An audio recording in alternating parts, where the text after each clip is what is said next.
What music they make. Metal. Global. Sejam bem-vindos a mais um podcast de Metal Global. Hoje a conversa é com os Kamelot, na pessoa de Mr. Kamelot himself, Thomas Youngblood, para contar tudo sobre a novidade Dark Asylum, que chega às lojas no próximo dia 28 de agosto. Antes, não quero mais lembrar que tem a versão rádio deste programa em exclusivo na RTP Play, a passar por lá e procurar por Metal Global. Os Kamelot estão de regresso e preparam-se para lançar a sua próxima obra-prima, Dark Asylum, já no próximo dia 28 de agosto, com o carimbo da Napalm Records. Ambientado no universo sombrio da era Neo-Vitoriana, o novo trabalho convida-nos a cruzar os portões do RavenHill Asylum. É uma antiga catedral transformada num lugar onde a ciência, a fé e a loucura se cruzam. Em entrevista, estivemos à conversa com o guitarrista Thomas Youngblood, que nos contou tudo sobre este novo capítulo da banda. Sem mais demoras, Thomas Youngblood dos Kamelot no Metal Global. What's up, buddy? Thomas, how are you? Excellent. How are you doing? Everything is good. Busy days for you? It's going over, so good problem. Very good. All good? Yeah, fantastic. How are you doing? Everything is good. It's warm, it's summer, great music to listen to. You know, it's perfect. Sounds like a good life. Yeah. Anyway, before we talk about Dark Asylum, I need to ask you this. It's just like a bit of a provocation in a way.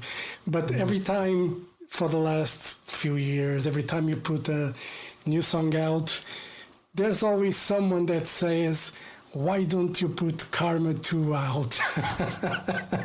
Did you see that comment? Yeah.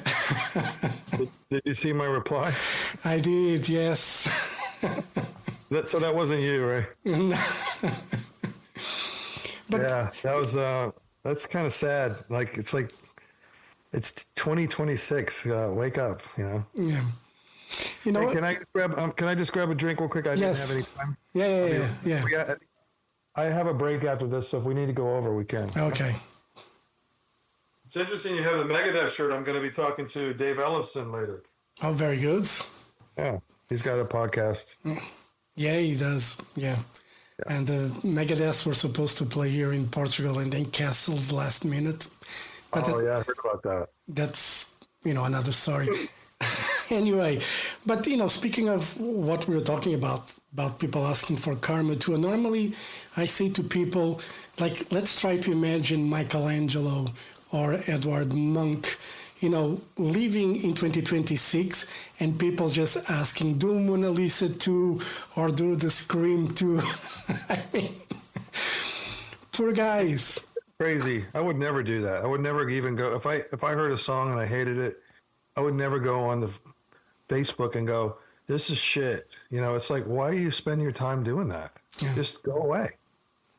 Yeah, and Get it. I'll never understand it. And for me, Karma is there for people to listen to if they want. I love that record. I go to it once in a while. It's there. I don't need a part two. And every time we speak, you always talk about looking at the future, moving forward. And people seem to have trouble with that. I don't know why. Yeah, I don't either. It's a weird phenomenon. I think it's not all people, obviously, but there's a handful that just want to live in the past, and it's great if you want to live in the past. Listen to the album, but don't expect a real artist to make the same record or try to make the record. You'll never be able to do that anyway. We know that there's an artist that recently did a part 3 of an amazing concept, and it doesn't work. It's like, so, yeah, I don't get it. Just, it's such a weird thing, but whatever. I mean, I've been doing this 30 years and I've seen a lot. And, we've been talking for, over 20 years at least. And, you guys keep surprising me musically. How you keep reinventing yourselves. In a way that you think like the previous record is one of the best, and then all of a sudden you're going to put Dark Asylum with the concept and another fantastic record with amazing songs. How is still the writing process for Kamelot? Do you guys still do like the writing camps for a record? Well, on this record, we talked a lot during the touring because we toured a lot on the Awakening. So we talked a lot about the concept and then musical ideas, and we recorded a lot of ideas on the road, whether it's like sound check or back lounge, whatever. And I think that gave us a little bit more ammo going into the production than we might have normally, where I didn't need to fly to Germany with Oliver for 2 weeks, or vice versa. He would come to Florida. We had so many ideas that we were able to kind of just expand on them at home, send files back and forth, send files to Sasha, and create an album that we wanted to be slightly more gothic than the previous, and also bring back some of these new age elements or some of the folk things that we had, like on the Eternity record, for example. Even some of that stuff from that album, I recently listened to. I'm like, I want to bring some of this back, So from all those kind of aspects, we were able to have a sort of a kind of a roadmap of what we wanted the Dark Asylum to be. Yeah, and the concept was from the get-go, or was something that developed, as when you were coming up with ideas for the songs? The concept was pretty much from the get-go. We knew we wanted to have this a dark, like an insane asylum, but we didn't want it to be in a typical hospital, you know. So I had the idea of this sort of abandoned cathedral that also lends itself to all kind of different visuals and this mixture of religion and craziness and one madman kind of running the whole thing. And so that we knew we wanted to do that. And then we had to decide, okay, we're going to make this one line through every song, or do we want to make every song part of this asylum, whether it's this room over here or this cell? And that's what we ended up doing, because I think that made more sense, that each one is a story of its own, based inside of the RavenHill Asylum. Yeah. And, listen to it. There is one song there. It's going to be a curveball for Kamelot fans, because Tom is not singing on it. And I was listening to it, and I was like, it's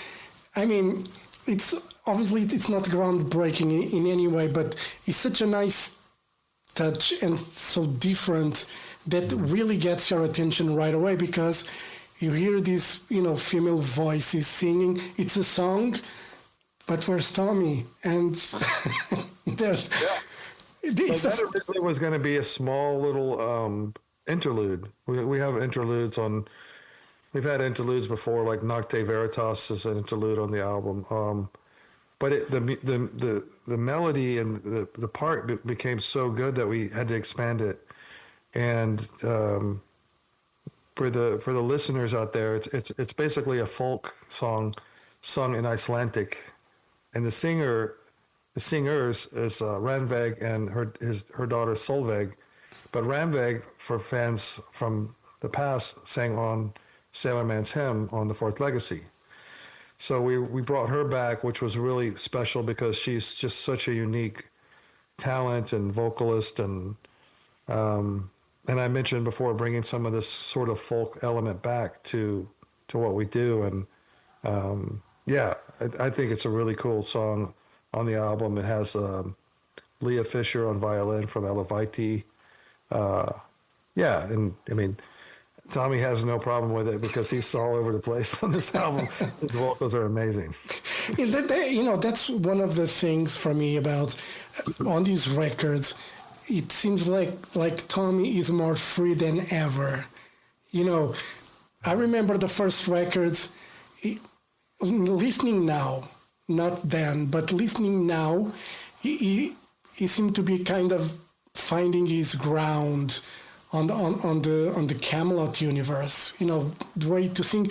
Obviously, he has that amazing voice, but now, I mean, the guy is, you know, he's being himself, singing amazing. I mean, such a strike of genius to get him in the first place, and how important he's becoming to the Kamelot brand in a way, because, I mean, I can say this, I have no problem. We all love Roy, you know, from the past, but Tommy, I mean, I cannot think about Kamelot without thinking about Tommy now.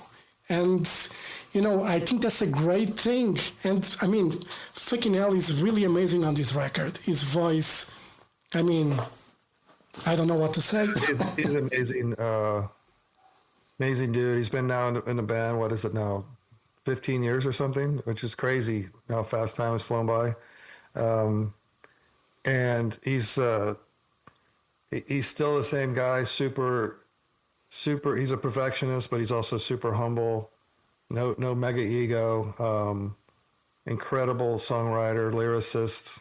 You know, what else can I say? It's amazing. And it's been incredible to have him as part of Kamelot, and as well as everybody else in the band. You know, the lineup's been incredible, and I can't speak to, you know, in terms of being himself or whatever. I mean, obviously the first album was basically written already with Silverthorne, and there's never been any kind of guidelines in terms of, you know, sing a certain way, but it's just, I think it's a natural evolution for any artist, whether you're a singer or, you know, maybe a guitarist or a keyboard player. Your previous sort of thing that you did before at some point is going to blend into what you're doing now, you know? Yeah. And, you know, this album is like 51 minutes, so it's good enough for a single vinyl. Were you guys thinking about that when you were writing the album? Because, you know, making like double vinyl is freaking expensive these days. But you guys had that in mind, or was something that, you know, just naturally came to it? Yeah, no, we didn't think about time or anything like that. I mean, there's a ton of music on the record, whether it's 51 minutes or whatever. It's just, there's a lot of information on the record. So we didn't think about time or vinyl, like double vinyl. You know, I think back to the album Karma, for example, was 55 minutes, but it wasn't 55 minutes. We added time because it was the fifth album. So it's 55 minutes and 55 seconds. But it's like a perfect amount of time. It's got interludes, it's got intros, outros. It's just a very cinematic piece of work compiled into a very intense, structure, which is kind of what we were going for. Yeah. You know, every time we speak, I say this. I think when you put out an album, I would like to hear from start to finish live. This is a concept record. Probably makes more sense than any. I mean, Silverthorne was, you know, had a concept as well, but this one is like has really an idea from start to finish, and probably gives, you know, kind of a space to play with it live in a way of making a stage and stuff like that. Will you ever think you'll be able to play one of these records from start to finish? Yeah, this would be one that we consider. I don't think for us we wouldn't do this for the initial tour. We would play 4 to 5 new songs, but at some point we would like to you know, to play the record in its entirety, and also have a setting that would support it, whether it be like an old church or an old castle, something like that. That's definitely something we discussed and talked about. But, you know, we play the whole record, and then someone's like, why didn't you play March of Mephisto? Hey, why don't you play Karma as well from start to finish? I gotta love. It's a good problem to have. We've 14 albums. I can't complain, and but making a set list obviously is incredibly hard. But for sure, with every album, we always put 100% into belief into the new music. So we will be playing 4 to 5 new songs from this record, and probably as the fans get to know it more, we'll either add more songs or kind of swap songs here and there. Yeah. And as per usual on a Kamelot record, there's a few guests, and you're always looking for new faces, new voices, and Kamelot has given that to the world in a way. Now on this record, you got Ignacio Fernandez, which sings in a death metal band, but came to the headlines for being Miss Chile. So how did you came to, ask her to sing on this record and do those growling death metal vocals? Yeah, so Ignacia we've known for 10 years now, actually. Before she was a vocalist, she used to come to the shows in Santiago with her family and sister, and so we've known her. She was a model at the time. She still is a really, really well-known model. But I started to hear about her vocal and with her band about 3 or 4 years ago, I think. And we've kind of been chatting back and forth about opportunities to where she could sing with us or perform live. And this album, the timing, everything just worked out perfectly. And, in the interim, she became Miss Chile, and I think she's also doing something with Miss World. But she's super cool. She's a big animal advocate, which I really support and respect her for. We're going to be having her on some of the shows in Europe, probably. So it's exciting to bring her into the Kamelot family. Yeah. And you also have Clementine from Visions of Atlantis. Obviously, the US tour is going to be with Visions of Atlantis. So I suppose that's one of the songs that you probably will play live. Yeah, maybe. Yeah, so she's on Sanctuary, which we've been talking for several years about her being on a Kamelot record. And she's also in Exit Eden, so she'll be on the tour with us in Europe. Yep. Super amazing talent, and really cool to tour with. Really a great person. We also have Tobias Sammet on the record, which I think most people know who that is, and we're very fortunate to have him guest with us. And it was kind of a last minute thing where I asked Sasha, after listening to one of the mixes for One Last Masquerade, I got a little bit of an Avantasia vibe. And one of the verses, and I was like, let's see if we can get Tobias on the album, and he graciously accepted, which is really cool. Yeah, and Tommy's been, doing shows with Avantasia as well, so was kind of, let's do a favor, come on. He wasn't obligated, just saying, but I'm glad he did it. And, another thing that I love about Kamelot is the ballads, and Ivy, My Dear, it's another great one. It's becoming very, I'm going to annoy the hell out of you because you guys have so many great ballads that I will demand, after you play the concept record from start to finish, on another tour, to have like a section just for the ballads, where you're going to play 2, 3, or 4 Kamelot ballads. This is another great one. I don't know how you guys do it. You just keep doing it. And maybe one day you guys release a compilation of the best ballads of Kamelot. We could do a ballads tour, just only ballads. An acoustic tour, Yeah. There's a lot of different things we could do. All of these things obviously take time, but yeah, thank you so much. And normally we would not have two ballads on an album, and but these are so unique from each other. And I think it would just have not been right to leave one or the other out. So like the Enigma is one that Oliver wrote most of that song, and then Ivy, My Dear, Tommy wrote all of that song with Miro as doing the orchestration. So two really different ballads, but both really, really great ballads, in my opinion. I can say that because I didn't really write them, but so it's going to be hard to figure out which one of those two we play on the new tour, but we'll figure out a way. I mean, I'm sure you can find a way of linking them together somehow, and just make an extended ballad kind of a thing. I think I'll think about that. it might work well. And I'm speaking of ballads.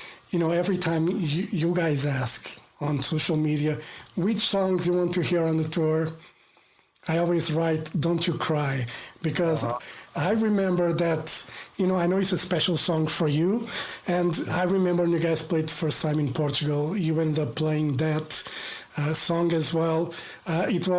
For me, it's an amazing ballad, and one day I would like you guys to bring that back for a Kamelot show. I know it's probably, a bit more difficult, but it's one of those songs that I think you guys should bring back one day. I just ask for that one. I'm not asking for Karma or March of Mephisto. I'm just asking. It's the fourth legacy that I have to play for my friends in Italy. But thank you it's obviously, for any of the people listening that don't know, it's about my father that passed away when I was 12. So it's an emotional song. Even now, when the last few times I played it, it still touches me personally. But it's just really hard when you really want to support the new album, and there's a ballad like "Ivy, My Dear" that to leave that out, but we'll have to figure out some kind of way to incorporate some of these more significant songs into maybe a 3-hour set or something. When you do, there's a lot of bands that, you guys are going to do the Camp Fest, by the way, in Tilburg. We're going to speak about that in a minute. That might be an idea. It's to do like a very special show and extend it to 1.5 hour, maybe 3 hour if you guys can go crazy. And just do like a very special, a night with Kamelot, where you can probably bring some of these deep cuts, to live. And Tilburg, it's a great place to do something like that. I mean, Arian does, every year they do their special shows there. Kamelot has a great past in the Netherlands with their shows, and now with Campfest 2 nights. I mean, the universe is telling you something. Come on, Thomas. Right. Yeah. The Campfest is going to be great. Obviously, we have 3 opening bands each night, they're both unique for each night, which is really cool. The 2 sets will be different in some way. The Aryan set that you were talking about, though, he played the same songs every night. Yeah, I know. It's a different thing, but yeah. But, speaking of that, is there a possibility that you guys are going to mix the songs a bit from the 2 nights? Yeah. We're going to do something different. Also, we'll have different guests the 2 nights. We're going to also have different production elements. Initially, it was going to be 2 nights at the O13 for the Dark Asylum tour, but I thought it would be cool to kind of introduce this Camfest concept, which I've been thinking about for a few years, and then make the lineups different, more like a festival. And then since we announced the Camfest, we've had requests for Camfest in Brazil and Argentina and Chile and Mexico. So I can see this expanding beyond just the initial first one in Netherlands, which is exciting. But another cool thing, especially for this one, which would be nice if we made it every year or every 2 years, is that it's at Halloween, which is going to be really fun because we're urging all the fans to dress up and come to the show, dress however they want to dress for Halloween, which I think will be a big party. Yeah, I'm going to be there. I already booked my flights. As soon as you guys announced, I just emailed Napalm Records, and I was like, can you guys get me a photo pass for the shows? I want to do the 2 shows. And they said, like, no problem. Batman, or what? How are you dressing? I'm going to dress as me. I mean, come on, look at his face. Why should I hide his face? No, I'm very much looking forward to that. I think it's a great idea that you guys had to do the Camp Fest and the bands that you guys invited. I'm especially looking forward for Blackbriar. I really like Blackbriar.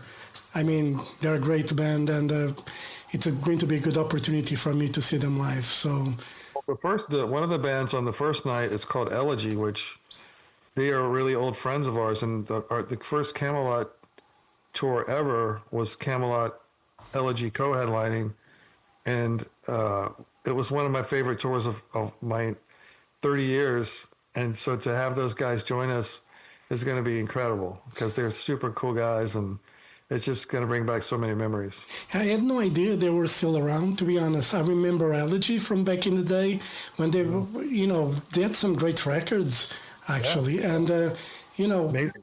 And I kind of lost track to them. I think they kind of stopped for a few years or something.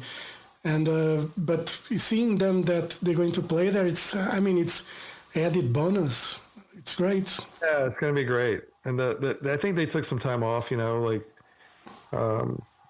a lot of bands do. But they reunited, and I think they're making a new album, or they might have made a new record.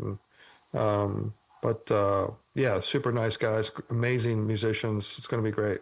Yeah, and obviously you guys announced an European tour, no Portugal, and I'm annoyed. I know a lot of people are annoyed, and I know there were offers for you guys to play here. You do? I do. I know. At least Portugal, we are not snubbing Portugal. One of my favorite places in the world is Porto, and of course Lisbon. We play the Vagos many times. We love Portugal. Trust me. We will play there on this tour at some point. I promise. Okay. When that happens, we'll forgive you. Until then, we have to be mean to you. No, don't be mean. So, making these 14 records after, over 30 years of career, how do you see Kamelot? Do you still think that Kamelot still has a lot to offer musically, to the world? Do you feel it that there's still a lot of great music to put out? Yeah, definitely. It's an interesting thing because even on this record, there's just so many new ideas and things that come to mind. And if you ask me when we made the Eternity record, would we be playing shows that we play now, or would the band be around? I would have said probably you're crazy, but we've been able to grow the band every year, which is also really, really a testament to, like I said, staying in the present and the future, and also having amazing fans with every new record, growing the Cam family, But there's still a few things that I want to do.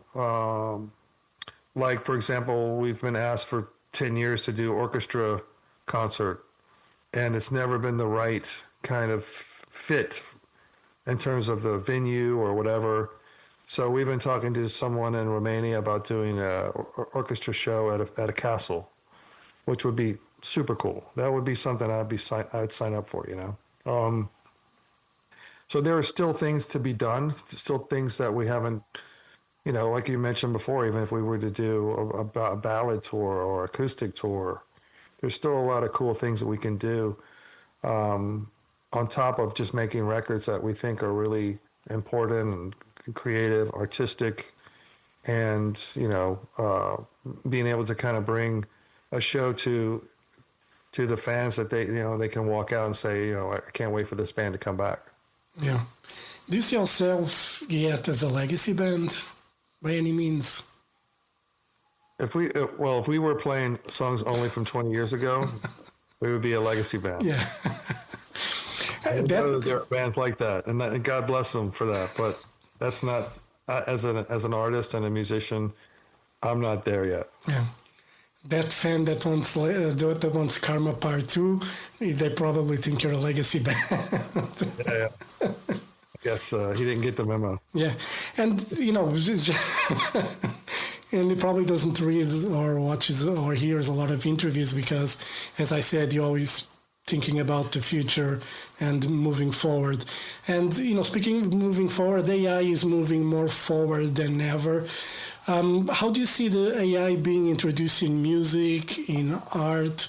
Generally, I fucking hate when everybody just uses AI to put a photo of whatever thing and you look at it, it's fucking horrible.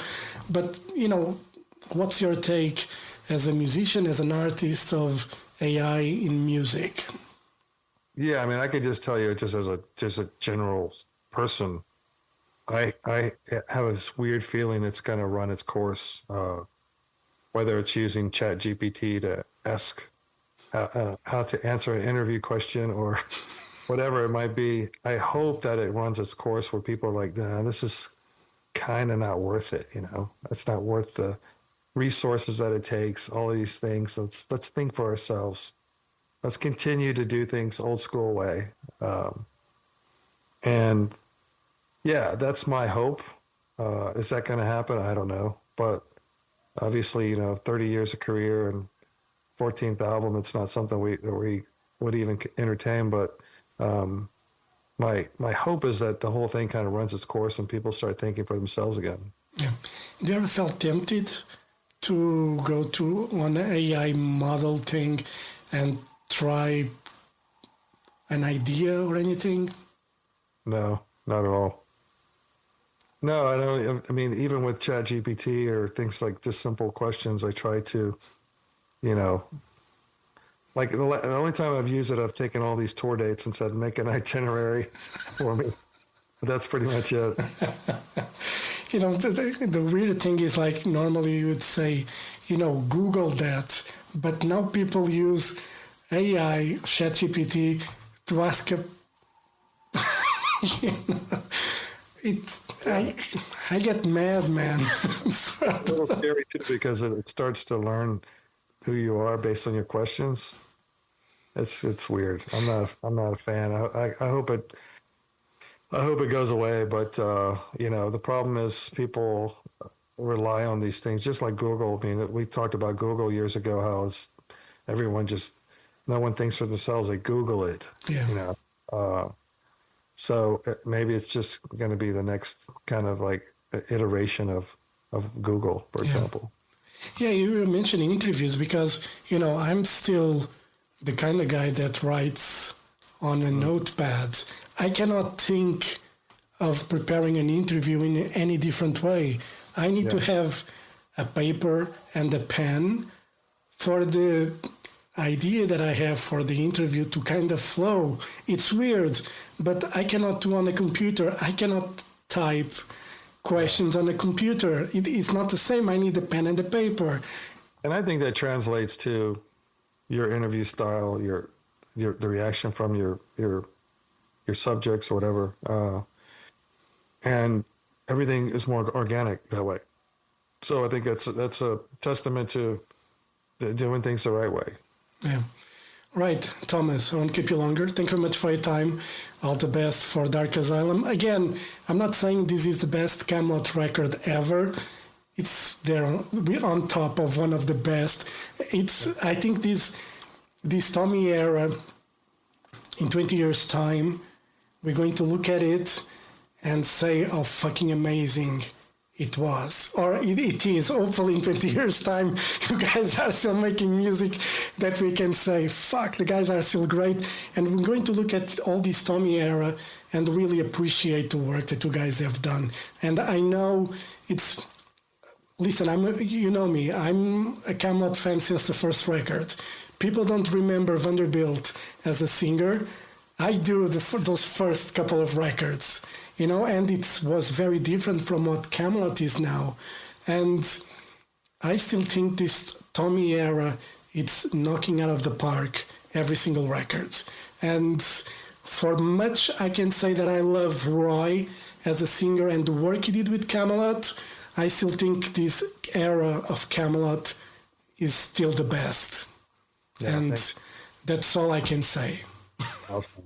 Well, thank you for being a longtime fan and supporter, and also, digging deep into all of these records and really listening and paying attention.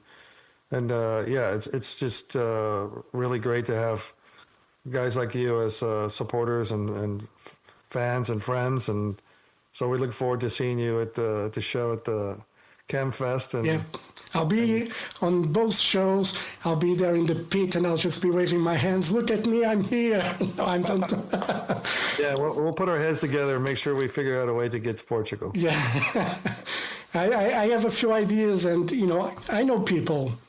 I know people, and you know people, and we can put our people together. There you go. Have people call them my people. Yeah, exactly. Awesome, man. Thomas, so much. thank you very much. Have a great day, and I'll see you in Tilburg. Thank you so much. Thank you. Ciao. Bye-bye.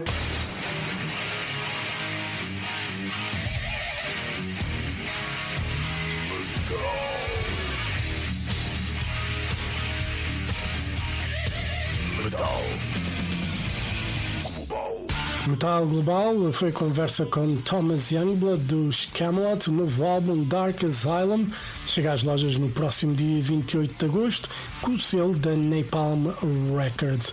Vai ser um disco a não perder, excelente trabalho, mais um para os Kamelot. E esperemos então que eles venham a Portugal, porque nós já merecíamos tê-los novamente em Portugal sem ser num festival. E já sabem, também tem esse evento especial em Tilburgo nos dias 30 e 31 de outubro, na O13. Temos o CamFest. Na primeira noite os Kamelot são acompanhados pelos Exandria, Lives Eyes e Elegy, e na segunda noite por Temperance, Exit Eden e Blackbriar. Vão ser 2 noites a não perder. E assim, chega ao final deste podcast. Dúvidas ou sugestões, enviar e-mail jorge.botas@rtp.pt. Visite o site metalglobal.pt e siga-me no Twitter e Instagram @mountainking. Façam like na página do Facebook do Metal Global, e se estão a ouvir em Apple Podcast, Spotify ou YouTube Music, subscrevam para não perder nenhum episódio. Eu volto no próximo programa. Um forte abraço. Children of the night, you will live through the centuries to come, as I have lived.